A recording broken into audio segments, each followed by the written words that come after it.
Hello, my friends, and I hope you're having a fantastic day. Today we are going to talk about the price of gaming. And before we get too far, I just want to state that what I'm about to say in this video is in no way an argument for expensive video games. I don't like to see prices going up any more than anyone else, but there are some facts that should be considered. The first is that cost of living has been rising across the board for years, mainly driven by inflation. There are many other factors involved in the rise of the cost of gaming, but I do want to start with inflation. In 1990, the average cost of a video game was about $50. And of course, some sold for more and there were a few that sold for less. But when you adjust that $50 for inflation, the same game bought today would cost $121.53. That's using the U.S. Bureau of Labor Statistics CPI. Now, that same inflation has increased costs in hardware, software, payroll, and taxes. And then you add in the fact that things like unions have become more of a thing. Laws have added job benefits and other things that cost money in terms of payroll. And the fact that the price of games hasn't actually risen faster is pretty astonishing. Another thing to consider is that previous to 1998, there was no game design college degree. There were some short courses, and many people who made gaming what it is today had degrees in things like computer science, graphics arts degree, or they had a combination of both that really kind of helped them move things forward in terms of what they were looking at in gaming. However, today there are approximately 414 college programs that focus on game design. That is according to the Entertainment Software Association. A game design degree can cost up to $150,000. Now, it can also be as low as $5,000, depending on what type of school you go to and the scholarships you have. And the reason I bring this up is because when you consider how much it costs to educate someone, and then they have to pay that loan back, that does factor into how much they're willing to be paid as far as a salary goes. And that does, again, increase how much it costs to create a game. The more educated your people are, the more expensive they are to employ because they have to pay back that education. Now, we could go off on a really long tangent about why that's the way it is currently and how that's not okay and all the different problems feeding into that. But for now, let's just focus on the price of games, because that's what we're here for, right? Anyway, but those are just a few of the reasons that game prices are going up. I mean, there are all sorts of other things, tariffs, the size of the development teams, but I could go on and list all of these things.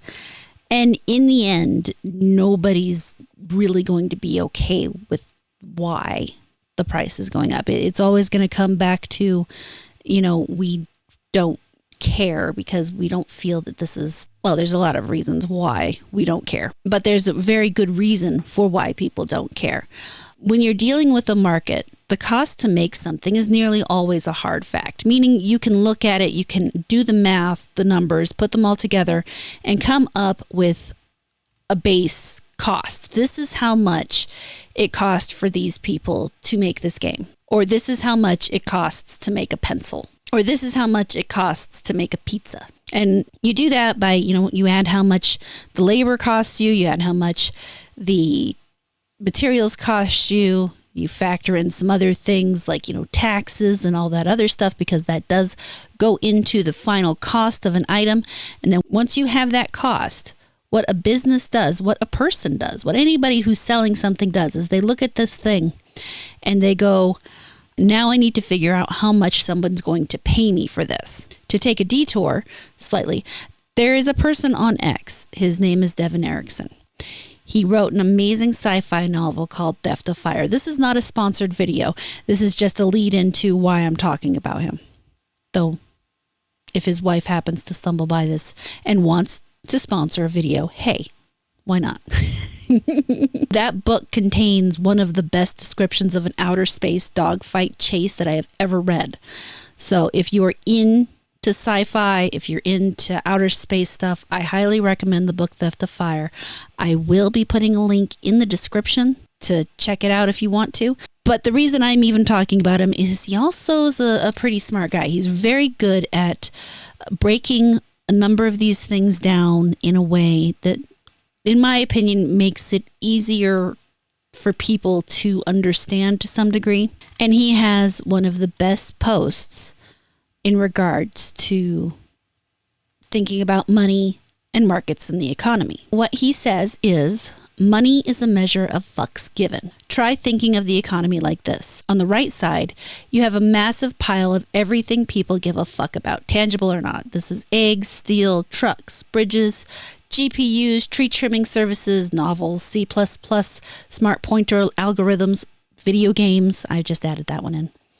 In the center, you have a pile of tokens, each with the word fuck stamped on the side. Physical tokens, metaphorical tokens, virtual tokens, it doesn't matter. These are supposed to represent fucks and be tradable. On the left side, you have the actual fucks people give contained in people's brains. The center pile represents the left pile. It helps us measure, so we can move around and make stuff of the right pile in ways people actually want. Then he kind of veers off into stuff that we don't quite need to talk about right now. Now, surely you're wondering why I read that to you, why I'm trying to discuss this, why I'm even bringing this up. The reason is that no matter how much it costs to make a game, no matter what that base price is, unless gamers give the same amount of fuck about the game as the game devs has priced it at, then it's not going to sell well. If gamers don't care about the game as much as game developers think they do, then the game will not sell well. That's just the way it is. And we are in a place where at the highest level of gaming, gamers do not feel like we're getting proper return on investment for our money. As gamers, we have reached the point that we realize the studios don't give a fuck about us, and that makes it really hard to give a fuck about them. So when you reach a point that they're asking us to demonstrate monetarily, with tokens, dollars, whatever, that we give more of a fuck than we previously did, many of us are more than ready to screech no in autistic Karen fashion. There are exceptions to this. People are likely going to be willing to drop $100 on a game like GTA 6, at least at first. If at that price point reviews start coming back negative, it's going to drop hard. If it's okay, it'll be okay. But if it is a bad mess, say it comes out and it's like that new Saints Row reboot they did, then it's not going anywhere. It's fucked. But I don't anticipate that. I think it'll be at least okay. But it's an adult-themed game, which means that adults are going to be buying this game with adult problems and adult needs in terms of their monetary supply. So if it doesn't come out in at least an okay state, people are going to be very fine with walking away from it at $100. Now, of the game developers that can actually afford to try to force people to give that much of a fuck about their games, Nintendo is probably about the only one. That's despite their general anti-consumer practices. Nintendo has a pretty diehard fan base, and most of it isn't terminally online. A lot of it is people looking for games for their kids, and well, $80 is a lot on a game for their kids, $450, plus all the extra bells and whistles that they'll have to buy over time or even up front. People will do a lot to entertain their children and their family. And because, again, they're not as terminally online as the rest of us, they are going to be willing to drop that money. The people who buy these things from Nintendo are generally families. It is more of a family-oriented company. Now, that doesn't mean that I don't think that they'll find a dip in sales. I think that's almost inevitable. But I think Nintendo's kind of banking on the design of the Switch being the next big thing. So I don't think they're too worried about it. I think time will tell on that, but I do think that if any of them can manage that, it will be Nintendo. It'll be Nintendo and a few select games. Because that's where the biggest problem comes in, is that AAA studios, who at this point in time do not have anywhere near the same amount of trust, they don't have the same type of reliable market capture, they have pissed the majority of us off and haven't attempted in no way to actually pretend they care anymore.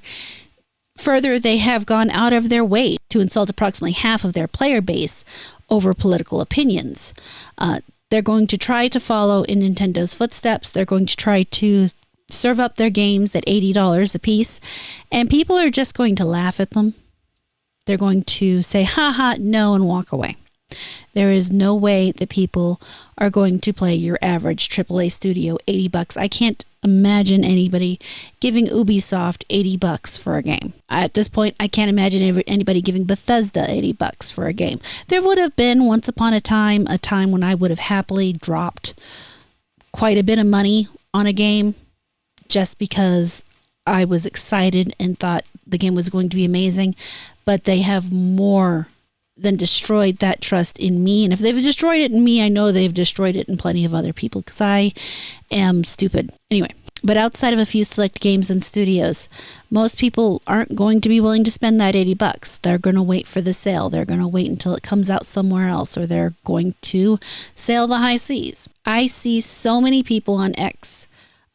To top it off, I see so many people on X posting about how they hope people are smart enough to just not buy to discourage the price hike. And I think that will be pretty effective, but they're also referring to the fact that Nintendo is coming out with these game key cards where you place a card in your Switch that does not have the game on it, but does allow you to download the game, download and install the game. And according to the documentation, you apparently only need an internet connection the first time you try to open the game and download it, whereas and after that you should not need to. But how well do you trust that? Personally, I wonder. I don't like the idea of not owning my games. I have said that before, and I am almost willing to bet that this will prevent things like people just giving games to their friends to play or selling their games when they're done with them. It's, again, not market friendly. But in terms of Nintendo is very anti-consumer. They always have been. The fact that they maintain their popularity despite being as anti-consumer as they are is part of why I think they can pull off the whole $80 price tag thing. Because people still buy from them despite some of their absolute awful practices. The downside, though, and we've already seen where this is going, is that too many people will find that, that's just the way things are. It's easy to use. They're not going to care that much. So they're just going to go ahead and do it. It's just like people who use gaming as a service options like Ubisoft Plus, PlayStation Plus, and Game Pass. To them, it doesn't matter. Granted, on those, it can be argued. I don't believe the argument, but it can be argued that you get to play more games for a smaller price, thus you are saving money. I don't believe in that personally. And just like gaming as a service, I think these game key cards are going to be absolutely awful for game preservation. Now, Nintendo does seem to be a little more on the ball in that it has a number of its previous offerings available in some way. But again, you have to pay an annual fee. You can't just buy it and own it. But when people own things, they don't have to rebuy them. That is the beauty of it for them. Not a big fan. So here we are at a crossroads where AAA gaming have a pretty set base in terms of how much they cost to make, a customer base that is more and more pissed off by them, and the fact that they don't actually seem to care about their customers or gaming anymore. So what are we going to do? Are we doomed to buy more and more expensive games if we want to continue our hobby? The short answer is no. No, we are not. The long answer is we have plenty of other places to turn for our gaming fix, should we choose.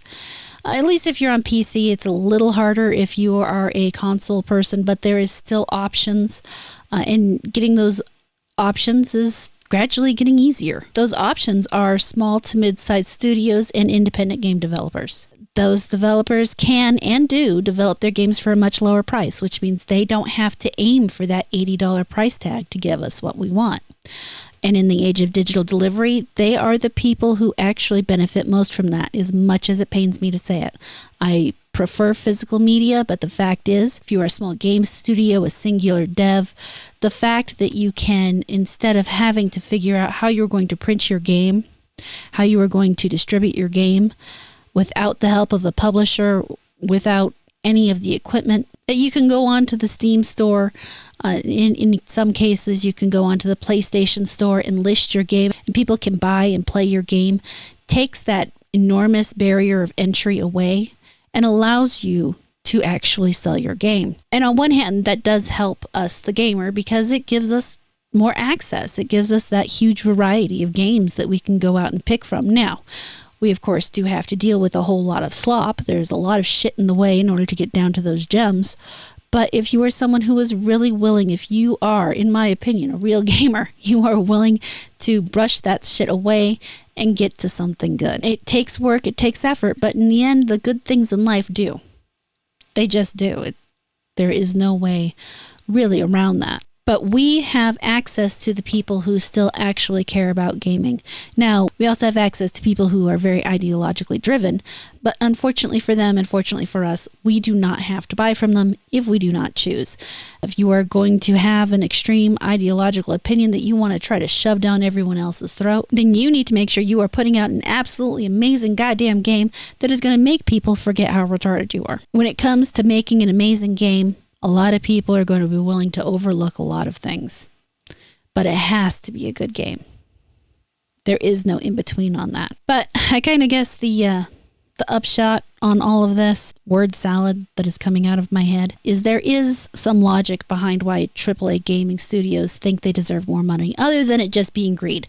Don't get me wrong, greed is absolutely a factor, but it is not the only factor, and the biggest factor is that they have put themselves in a position where they have to hike prices to cover the costs that they have not been wise enough to keep down. There is no way that the $80 price tag will be viable across the board. It will be okay for some games, but there will be a lot of games left out there stranded because people just aren't willing to pay that much. In short, the higher end price tags will be reserved for games people actually give a fuck about. And people who are trying to sell things that we don't give a fuck about for the same amount as something we really give a fuck about are going to be left high and dry. They are not going to be as profitable as they would hope, especially in a time where people can go and buy 4 $20 games as opposed to one $80 game and still have just as much fun with those games, if not more in many cases. But I think I've said about everything I want to say. Let me know your thoughts down in the comments. I should, like I said yesterday, be streaming tonight. It will be possibly at 8. It kind of depends on a few different things. The router should be getting here today, and I've got to get it set up. I'm probably going to have to get some more Cat 5 cable. Again, I've said that before. But after I get that set up and we're ready to go, we will hopefully find that it has solved some of the issues in regards to my streaming. One can always hope. But let me know your thoughts down in the comments, and I look forward to reading them. Thank you so much for checking out this video. If you really enjoyed it, please consider liking, subscribing, and hitting that notification bell. If you really liked it, feel free to share it with others. I'd love to hear what they think too, so drop your thoughts in the comments below. A special thanks to the channel members for their amazing support. You are the best. Interested in joining them? Check out the description for more info, and I will catch you later.